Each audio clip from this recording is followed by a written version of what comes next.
Hello दोस्तों, नमस्कार। मैं आप लोगों का हार्दिक अभिनंदन करता हूँ अपने Tata bye stock market YouTube channel में। चलिए शुरू करते हैं। तो सबसे पहले आप लोगों को ये मैं बता दूँ कि एनएससी इंडिया, हाँ, कि मैंने हैंसेन को जो अभी लिया, वो क्यों लिया, ठीक है। दूसरा चीज़, आप लोगों का कहना सही है कि आप लोग बोल रहे थे कि सर आपने चाइना पे बोला था कि हम कभी इन्वेस्ट नहीं करेंगे। अचानक से ऐसा क्या हुआ कि आपने इन्वेस्ट करने का अपना व्यू बना लिया? तो हम इस पे भी डिस्कस करेंगे, है ना? क्योंकि ज़रूरी है ना, डिस्कस नहीं करेंगे तो कैसे समझ में आएगा। पहले तो मैंने बता ही दिया, फिर भी आगे भी डिस्कस करेंगे।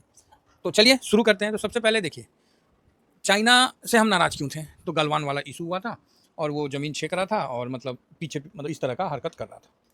तो भारत ने एक्शन लिया, तो हम भारत सरकार के सपोर्ट में थे। अभी क्या है वर्तमान में, तो चाइना चाह रहा है कि इन सारी चीज़ों पे हम आपस में बैठ के क्लियर कर ले। इसलिए उनका विदेश मंत्री आया, फलाना आया, ढिकाना आया, सी जिनपिंग के भी तरफ से बताया गया कि टैरिफ लग रहा है, तो टैरिफ को आपका जो भी सामान अमेरिका में इफेक्ट हो रहा है, वो सामान आप चाइना भेजिए। जब चाइना पे टैरिफ लग रहा था, तो आप और हम चाइना को ये नहीं बोल रहे थे कि आप इंडिया में माल भेजिए। वहाँ हम लोग चुप थे। काहे? तो सांप कहीं हमारे तरफ मत मुड़ जाए, ठीक है, पगला सांड हमारे तरफ मत घूम जाए। और हमारे तरफ घुमा तो चाइना फिर भी हमारा साथ दिया। चलो वो मानते हैं ग्लोबल पॉलिटिक्स के कारण, ठीक है। अब ग्लोबल पॉलिटिक्स में कोई हमेशा दुश्मन नहीं रहता, कोई दोस्त नहीं होता है। आज पाकिस्तान सारे आतंकवादी को मार दे, सिलेंडर करवा दे और भारत के साथ आ जाए, तो भारत उसका स्वागत कर लेगा, उसमें क्या है ना। तो चाइना इस तरह का काम किया है जो कि उससे अपेक्षा नहीं था, लेकिन वो आउट ऑफ सिलेबस जाके भारत के साथ अच्छा काम किया है और भारत के कॉन्फिडेंस को बढ़ाया है। तो इसको हम गलत नहीं कहेंगे। देखिए, हमको किस कोई और के चश्मे से नहीं देखना, हमें अमेरिका के चश्मा से नहीं देखना है कि चाइना कैसा है, चाइना मेरा दुश्मन है कि क्या है। हमको अमेरिका के चश्मा से नहीं देखना है, हमको किसी देश का चश्मा से नहीं देखना है, हमको अपने चश्मा से देखना है। समझ गए? हमको अपने हित को ध्यान में रख कर देखना है कि चाइना हमारे लिए अच्छा है कि खराब है। आज चाइना को आप लाख बोलिए, लेकिन आज जितना मोबाइल यूज करते हैं सब तो चाइनीज प्रोडक्ट ना यूज करते हैं जी। तब तो और इंपोर्ट एक्सपोर्ट हर काम हम चाइना से कर रहे हैं, लेकिन बोल नहीं पा रहे। समझ रहे बात को? बोल नहीं पा रहे कि नहीं, क्योंकि उसने देश की सुरक्षा को लेके जो कदम उठाया था, इसलिए किचकिचाहट बढ़ गई थी। ठीक है, बाकी ठीक है, हर देश अपने लिए अच्छा सोचता है। और भारत ने किसका साथ दिया है? आज कम से कम चाइना बोल तो रहा है, भारत तो वो भी नहीं बोला है। जब टैरिफ लगा रहा था तो भारत काहे चुप था ना चुप। लेकिन चाइना आज खुल के बोला है कि आपको अगर दिक्कत है जो सामान को, वो हमारे भेजिए, हम उसको आपको परमिट करते हैं। इसलिए मन बदला है। ठीक है, भरोसा नहीं है, अगेन आई रिपीट, भरोसा नहीं है।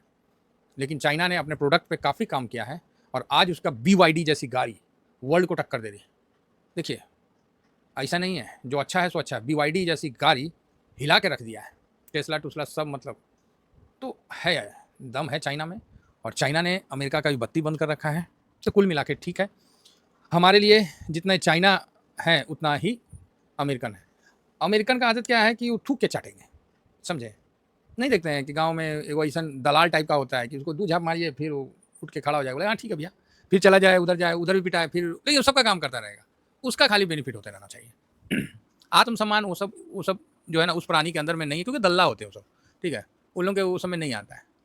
तो अमेरिका वाले सारे ऐसे ही लगते हैं मुझे। तो ये ट्रम्प के जो है ना चमचे, ये चाइना तो फिर भी ठीक है। और चाइना ने बिल्कुल सही बोला कि ट्रम्प को ना और इसके जो मंत्रिमंडल है, इसको बात करने का तमीज़ नहीं है, बात ढंग से कर लिया करो। ये क्या बात कर रहे हो कि हम ये कर देंगे वो कर देंगे? अरे जो करना है कर दे रे भाई, ठीक है। इसीलिए मोदी साहब फ़ोन भी नहीं उठाया, सही कि नहीं उठाया। झूठ मूठ का उठा लेंगे, वो ससुरा पगला ही है, वो बोलेगा मोदी साहब से बात कर लिए हैं, सब टैरिफ टूरिफ खत्म हो जाएगा, ये वो। अरे यार क्या मतलब है? और अमेरिका का अब डर जो है ना, वो धीरे धीरे बढ़ता जा रहा है, क्योंकि रसिया, इंडिया, चाइना अगर तीनों मिल के अगर आगे बढ़ जाए, पूरे यूरोप ना घुटने पे आ जाएंगे आने वाले समय में। तो आप बोलोगे सर ये ख्वाबी पुलाव है। यस, ख्वाबी तो है भाई, इतना सोचे तो, इतना तो सोचें, हो सकता है कि इसमें धीरे धीरे कदम बढ़ता जाए और हम लोग का डिपेंडेंस ना अमेरिका की तरफ होना चाहिए ना चाइना की तरफ होना चाहिए। तो अभी हम अमेरिका में इन्वेस्ट कर रहे हैं, तो ये चाइना को क्यों छोड़ें? इसलिए हम चाइना में आ गए और यहाँ भी हम लोग प्रॉफिट बुक करेंगे। बाकी कोई लॉन्ग टर्म नहीं है चाइना में, अपना राम राम। दूसरा पॉइंट है वॉरेन बफे का इंडिकेटर। तो आप बोलिएगा ई कौन बवाल है? हाँ, वॉरेन बफे का जो है जीडीपी के आधार पर जो निकालते हैं उसका इंडिकेटर में 80 से 120 परफेक्ट जोन होता है खरीदारी का, है ना। चाइना उसमें 65 में है, और ये अभी से नहीं है, पिछले 5 साल से है। अमेरिका 213 पे है, ओवरबॉट हो गया है, कभी भी गिर सकता है। ठीक है, यूके में तो जाने नहीं है, तो इसमें क्या, ताइवान है तो ठीक है, ये भी 286 पे है। जर्मनी भी काफ़ी है, जापान 179 पे, साउथ कोरिया, सिंगापुर और भारत 126 पे। तो इस मामले में भी चाइना डाउन में है। हालांकि चाइना का ग्रोथ रुका हुआ था, लेकिन अब जिस तरह चाइना नया नया मार्केट खोज रहा है तो इसका ग्रोथ धीरे धीरे बढ़ता जा रहा है। ठीक है, कैसा हो रहा है? बढ़ता जा रहा है। तो अच्छा है कुल मिला के, तो इसलिए मेरा व्यू इस पर और ज़्यादा पॉजिटिव है। तीसरी बात, जो हैंसेंग है इसने पिछले 1 साल में फारू रिटर्न दिया है, 60% का रिटर्न दिया है, ज़बरदस्त रिटर्न दिया है। हैंसेंग भी निपॉन का है ना, तो बहुत बढ़िया है, इसमें कोई डाउट नहीं है। 88 स्टॉक इसके अंदर आते हैं और सारे चाइना के हैं, अलीबाबा से लेके सारे हैं। ठीक है, जो जो कंपनी आप जानते हैं, जो जो कंपनी नहीं जानते हैं, वो सब इसके अंदर दिखेगा। 85 का है और 3 एक्स्ट्रा लेके 88 है, ये देखिए। तो ये इंडेक्स अपने आप में खुद को बैलेंस करके चल रहा है, बहुत ज़्यादा बैलेंस कर रहा है, और इसमें किसी का भी ऐसा नहीं है कि बहुत ज़्यादा पोजीशन है। यही तो सेबी हम लोग का क्यों मतलब इस तरह का जो मतलब गाइडलाइन निकाला कि भाई साहब जो ब्रॉडर को छोड़ के जो सेक्टोरियल है या सेक्टर वाइज है या फिर थीमेटिक है या स्ट्रेटजी है, इसमें एक स्टॉक का वेटेज ज़्यादा नहीं रहेगा, क्यों निकाला? और यही बात हम शुरू से कह रहे हैं कि ये 2-3 स्टॉक किसी भी इंडेक्स का भाग नहीं कर सकते हैं कि वो गिरेगा कि उठेगा, लेकिन यहाँ तो यही हो रहा था। तो इसलिए आपको चाइना से भी सीखना चाहिए कि ढेर सारे मतलब है। तो अच्छा है, इसमें AI ग्रुप वगैरह सारे हैं, तो अच्छा है मेरे हिसाब से। तो ये मेन इंडेक्स है उनका हैंसेंग, तो इसीलिए हम हैंसेंग को कवर कर रहे हैं। हैंसेंग 5 साल में बहुत अच्छा रिटर्न नहीं दिया है, ये अभी 2022 लास्ट से अच्छा रिटर्न दिया है।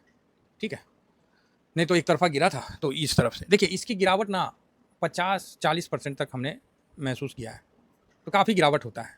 एग्जाम्पल के लिए ये 2020 में मान लीजिए हाई था, तो वहाँ से मोटा मोटी इसमें 40-45% का मतलब गिरावट होता है। हालांकि 37% दिख रहा है, तो आप देख सकते हैं, और यहाँ पर देखिए तो थोड़ा सा 41-45% के आसपास की गिरावट हुई थी 2020 के बाद, एक तरफा डाउन था। तो फिर अब धीरे धीरे धीरे धीरे इसमें मजबूती बढ़ रहा है, और ये मुझे लग रहा है कि कुछ अच्छा करने वाला है चाइना, इसीलिए चाइना के लिए मैं व्यू मेरा पॉजिटिव है। ठीक है, और इसको कवर हम लोग किससे करते हैं? हैंसेंग 20 से। हालांकि आज भी गिरावट हुआ है, लेकिन देखिए ना क्या गिरा है, 0.04%। समझ रहे हैं, 20 पैसा, तो ये कोई गिरावट नहीं है। तो कुल मिलाकर ठीक है, इस इंडेक्स को हम पकड़ के चलेंगे। इसके लिए जो हमने स्ट्रेटजी बनाया है 11% का स्ट्रेटजी है कि करंट मार्केट प्राइस पे आप कोई भी जो अपना ये ETF आप एक लॉट लेते हैं, हालांकि मैं तो आधा आधा लॉट में ले रहा हूँ, ठीक है, एक तरफा व्यू नहीं है, उसको धीरे धीरे करके एक्यूमुलेट करना है। 11% डाउन होगा तो सेकंड लॉट लूँगा, ये चीज़ नोट कर लीजिएगा। ठीक है, बढ़ने में आप 5% पे बुक कर सकते हैं, अदरवाइज जो टेलीग्राम में हम आपको डिस्कस करेंगे उस हिसाब से आप बुक कर सकते हैं। तो ये मेरा टेलीग्राम है, और टेलीग्राम आप जरूर ज्वाइन करिए सर, फ्री टेलीग्राम है ये, और ये स्विंग और शॉर्ट स्विंग है। तो ड्यूरिंग मार्केट में दोनों पे डिस्कशन करते हैं, पोजीशन बनता है तो बताते हैं, नहीं बनता है तो नहीं बताते, सिंपल है साहब। आप ही बताओ ना, रूल नंबर 13 इसलिए बता दिया था कि अस्थिर रहिए, थोड़ा माइंड को रिलैक्स रखिए, आने दीजिए नीचे, कोई दिक्कत नहीं है। ठीक है, तो बढ़िया है। तो अब जिसको इन्वेस्ट करना है वो इन्वेस्ट कर सकते हैं, जिनको नहीं करना है वो नहीं कर सकते, कोई इसमें मतलब वो नहीं है, आप आराम से जा सकते हैं और नहीं भी जा सकते, आप खुद डिसाइड करिए। 1 महीना में 4.5%, 6 महीना में 9%, ड्यूरिंग दिस ईयर में 34%, 1 साल में 60%, और 5 साल में रिटर्न ज़्यादा नहीं दिया हुआ है, क्योंकि बेइज्जती हो गई ना पूरे वर्ल्ड में आफ्टर कोरोना। ये तो ट्रम्प अपना बर्बादी खुद अपने हाथ दिखाया है, जिस पेड़ पे बैठा था उसी पेड़ को काट रहा था। चलिए जो भी है ठीक है ना। तो कुल मिला के मैं इस पर चला गया हूँ, और इस पर जल्द वॉरेन बफेट इंडिकेटर के हिसाब से ये ऊपर थोड़ा भी उठता है तो हम लोग प्रॉफिट भी बुक करेंगे। बाकी डाउन में 11% का स्ट्रेटजी के साथ चलेंगे। थैंक यू वेरी मच, जय हिंद, जय भारत।